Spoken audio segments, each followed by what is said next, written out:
سردارپور جنڈیر میں واقع مسعود جنڈیر لائبریری کے قیام کی کہانی بھی بہت دلچسپ ہے۔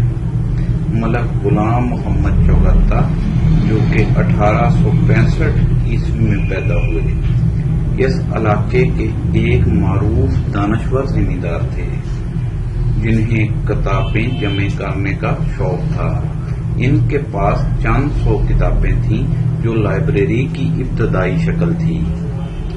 ان کی وفات کے بعد کتابیں ان کے نواسوں میاں مسعود احمد جنڈیر، میاں محمود احمد جنڈیر اور میاں غلام محمد جنڈیر کو وراثت میں ملیں، اور یہی کتابیں ایک منظم لائبریری کے قیام کی وجہ بنی۔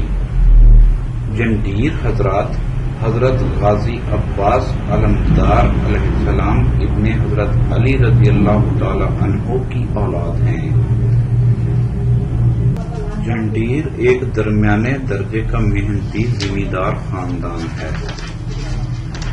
اس لائبریری کا نام بڑے بھائی میاں مسعود احمد جنڈیر کے نام کی نسبت سے رکھا گیا۔ محمد ہارون موسیٰ لائبریری کے سیکرٹری ہیں۔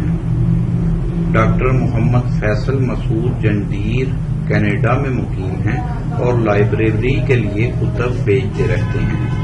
یہ قابل قدر کتب کا ذخیرہ ایک تاریخی، دینی، ثقافتی و ادبی ورثہ کی حیثیت سے محفوظ ہے، اور اس کو مسلسل اپ ڈیٹ کیا جا رہا ہے۔